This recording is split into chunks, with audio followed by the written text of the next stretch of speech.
Halo, assalamualaikum warahmatullahi wabarakatuh. Waalaikumsalam warahmatullahi wabarakatuh. Selamat datang kembali bersama kita bertiga. Ya.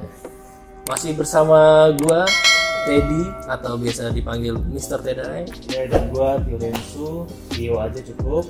Ahmad Sukrin Segar, biasa dipanggil Bang CR, Bang Cudin Regar. Apa Cudin? Cudin Regar, biar panggilnya Cudin Adin. Beda ya? Beda ya. Oke. Oke. Jadi kan kita kan ada bekerja ini kan satu departemen lah ya. Ada di departemen SDM ya teman-teman ya. Gue sih pengen sharing aja gitu. Gue kan juga sebelum kerja ini kan masuk grup di Facebook tuh, grup pencari pekerja, pencari loker gitu. Itu tuh banyak banget pertanyaan-pertanyaan dari teman-teman. Kenapa sih mereka itu pada susah banget gitu dapat pekerjaan? Mungkin gue juga dulu sama gitu. Gue juga dulu sama dapat pekerjaan itu susah banget. Tapi menurut teman-teman nih yang di sini kan udah duluan lah gitu. Menurut teman-teman, kenapa sih orang-orang itu atau yang sedang mencari kerja itu sekarang ini sulit untuk mendapatkan pekerjaan? Yang pertama ya dia nggak cari kerja itu. Iya dong. Ya namanya orang mau cari kerja dicari. Ya. Iya benar. Di apa namanya ya, kita inisiatif lah. Ada inisiatif untuk pekerjaan apa sih yang mau kita dapetin gitu. Ya kan. Terkadang gini, kalau misalkan orang yang baru lulus, minimal dia nggak akan berpikir gue mau bekerja di bagian apa. Ya, yang biasanya terpikir di teman-teman yang baru lulus itu adalah ini gue harus bisa kerja gitu. Masalah nanti kerja apa, nah itu nanti bisa menyesuaikan sebetulnya. Ya, yang penting memang pikiran kita itu harus ke situ. Ya, kita harus punya kerja apa dulu. Terus yang kedua jelas harus ada persiapan. Persiapan yang matang dari diri kita gitu. Apa sih yang mau kita persiapkan ketika kita mau cari kerja? Jelas dong, ada CV yang harus kita buat. Terus juga CV itu juga harus jelas, runtut dan yang lain sebagainya. Lalu yang berikutnya adalah kita harus memastikan bahwa tempat pekerjaan yang kita cari itu ada kantornya kan gitu. Kalau nggak ada kantornya mau gimana kita kerja di situ kan gitu. Anda nanti diambil kinet ya. Nah kan repot ya. Mau jutaan rupiah. Gimana Regat? Kalau gua sih ya, kenapa orang saat ini sampai masih banyak gangguan. Ini apa nih penguatnya? Ya, jadi faktornya mungkin ada dua hal ya. Artinya Yang pertama, yang dicoba baru sedikit, sedikit. tapi mengeluhnya sudah banyak. Itu yang pertama. Terus yang kedua, terlalu memilih-milih dalam pekerjaan. Itu sifat yang memang yang kadang agak susah untuk dijelasin. Artinya kalau memilih-milih dalam pekerjaan, dia tahu apa yang menjadi skill khusus dia, itu saya kira sangat bagus. Tapi kalau hanya memilih-milih dalam pekerjaan selalu diukur dengan gaji ataupun melihat dari bentuk kantor tanpa melihat bagaimana passionnya, itu saya kira akan merugikan orangnya sendiri. Itu yang pertama. Terus yang kedua, banyak orang itu dalam mau mencari kerja dia nggak tahu harus mencari di mana. Ya, itu yang kedua. Terus yang ketiga, kenapa orang juga sampai saat ini masih nganggur? Artinya dia nggak tahu kekuatan dia itu di mana gitu loh. Dia nggak tahu kekuatan dia di mana. Ya, baru yang keempat, yang mungkin saat ini dia nggak berusaha untuk memperbanyak cara untuk memperbanyak relasi, karena kan saat ini yang namanya dalam dunia bekerja ya memang harus punya link, harus punya banyak teman, ya harus tahu untuk bertanya gitu, ada nggak kira-kira peluang di tempat mana ya. Artinya teman-teman yang lama otomatis ketika mereka sudah bekerja pasti punya link gitu. Artinya kadang banyak yang tidak mau untuk bertanya gitu. Terus yang terakhir ya karena dia merasa nggak percaya diri gitu loh.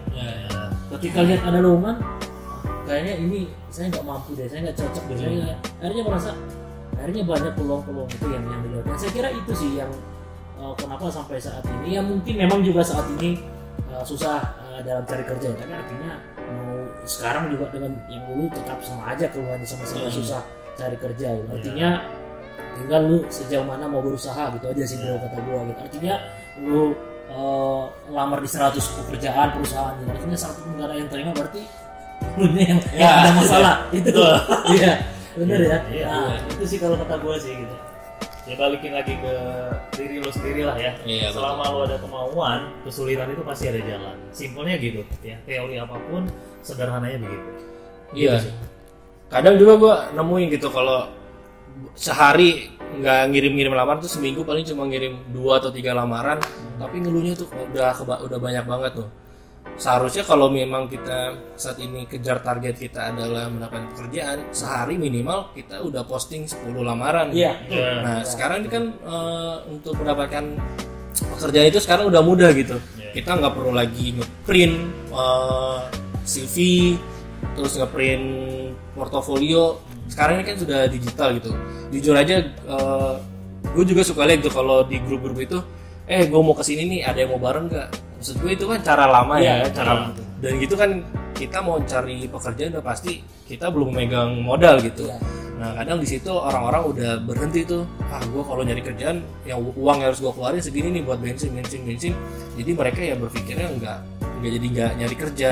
Padahal ini udah bisa lewat internet gitu. Jujur aja gue pekerjaan yang gue dapat saat ini atau yang sebelum-sebelumnya itu semua lewat internet. Itu gue dapat informasinya dari web, dari Facebook, dari LinkedIn, dari Instagram gitu.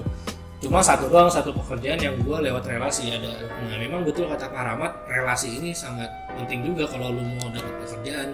Maksudnya bukan biar dilolosin gitu ya, dilolosin lagi tuh masalah balik lagi ke diri kita ya. Tapi seenggaknya kan kalau ada teman yang kerja di suatu perusahaan, kita tahu di situ ada lowongan gitu. Nah itu sih, perbanyak relasi dan juga perbanyak kirim lamarannya, jangan cuma sekali 2 kali, lewat online aja, lewat email gitu.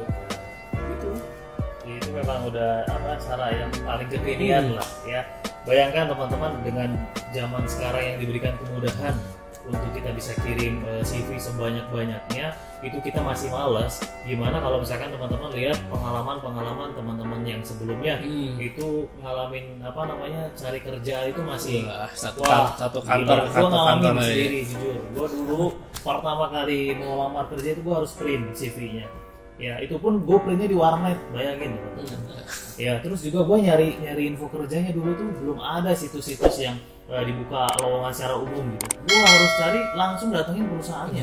Mau itu perusahaannya udah udah besar lah. Udah besar ataupun memang kita nggak pernah tahu nih ini perusahaan lagi buka enggak. Kan ya namanya kita cari kerja, kita datengin dong. Ketika ada info, kita bisa tahu ternyata memang di sini butuh lowongan kerja dan kita nitipin lowongan gitu, nitipin CV. Tapi ketika kita datang di perusahaan yang nggak butuh sama sekali, ya kita akan merasakan penolakan di situ langsung. Gitu. Dan itu nggak enak teman-teman. Tapi itu bagian dari perjuangan. Hidup itu betul keras, butuh perjuangan, butuh sesuatu hal yang kita perjuangkan. Tapi itu adalah bagian dari kenikmatan kita ketika menikmati sebuah proses untuk mencari pekerjaan. Gitu sih. Ya. Karena kadang-kala juga kalau kita naruh lamaran nitip sampai depan doang. Ya udah ada di situ aja. Bayangin teman-teman lamaran lu nggak nyampe ke HRD. Malah mikirnya apa? Ya betul. Juga kemarin lagi viral juga, banyak banget berserakan atau dibuangin tuh lamaran-lamaran. Nah, itu kan juga kan sebenarnya jadi pemborosan juga gitu. Jadi teman-teman berpikirnya sekarang udah harus maju. Sebenarnya nyari lowongan pekerjaan di internet itu udah banyak gitu. Terus lagi ya di internet dengan yang konvensional atau secara langsung berbeda ya. Jadi teman-teman untuk nulis yang namanya CV ya jangan ditulis tangan lagi. Sekarang udah keren dunia, udah canggih ya. Kalian desain lah CV kalian atau portofolio kalian semenarik mungkin lah. Itu juga sesuatu hal yang dilihat sama tim HRD untuk merekrut gitu dari sana. Jadi minimal CV teman-teman itu di notice gitu. Jadi tahu loh, ada lu yang lamar gitu. Nanti masalah kedepannya ketika sudah dipanggil, masalah nanti mau interview, mau psikotes ya balik lagi ke diri teman-teman gitu. Ya mungkin jadi ini juga ya, yang namanya artinya pengen cari kerja, otomatis kan yang harus ditonjolkan itu adalah kemampuannya. Artinya menjual diri. Banyak yang orang yang mencoba cari kerja ketika buat CV seperti apa yang disampaikan tadi buat Dedi gitu ya. Rata-rata itu buat CV hanya 1 lembar, bahkan paling banyak 2 lembar. Oh my god, lu dengan punya banyak segudang pengalaman dan lo cuma kasih CV lo 2 lembar. Saya kira saya sih kalau saya nggak akan langsung artinya nggak ada yang membedakan dengan dengan teman-teman yang lain gitu ya. Artinya banyak yang memang cuma satu lembar. Ada loh yang seperti itu, pengen cari kerjaan, pengen menjual gitu. Iya. Cuma yang dicengarkan cuma satu halaman, cuma dilihat riwayat SD, SMP, SMA. Oh, berat, gue juga nggak butuh lo SD lo di mana, SMP, SMA lo di mana. Artinya apa kemampuan lo dalam pekerjaan yang lo lakukan ini? Artinya kan itu yang namanya yang gue butuhkan ketika lo cari pekerjaan. Artinya banyak orang yang juga nggak paham itu gitu kan. Iya betul. Udah selembar, tulis namanya gede lagi, ya kan? Fotonya paling gede juga. Nah, foto gede, ya kan? Nah, itu mungkin buat teman-teman yang udah berpengalaman kerja ya. Jadi tulis aja mau pengalaman kerja teman-teman dari awal bekerja atau magang, jangan malu, ditulis aja, nggak masalah kalau pengalaman teman-teman dulu itu seperti apa. Tapi kalau nggak punya pengalaman jangan ditulis juga. Iya lah. Apa yang mau ditulis kalau nggak ada pengalaman? Ya pengalaman. Iya. Yang baru lulus kuliah kan mungkin Organisasi, gitu. Pengalaman kepanitiaan. Iya, itu ya, ditulis itu aja. Dalam forum-forum seminar, ya. Itu banyak hal ya. Atau mungkin ada ikut forum-forum FGD di seminar-seminar, ya. Yang namanya juga mau menjual, ya harus ada yang mau ditonjolkan. Tapi ditonjolkan jangan cuma dengan hanya satu halaman gitu ya.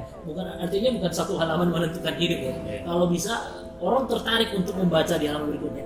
Ada apa lagi sih ini yang mau ditonjolkan yang kalau cuma satu lambar SD SMP semua udah selesai. Artinya ketika lamaran datang saat itu juga langsung dipindahkan ke pemberkasan yang lain gitu. Ya mungkin itu sih tips dari saya gitu. Bahkan bisa jadi itu ya nggak dilihat sampai ke belakangnya lagi kan.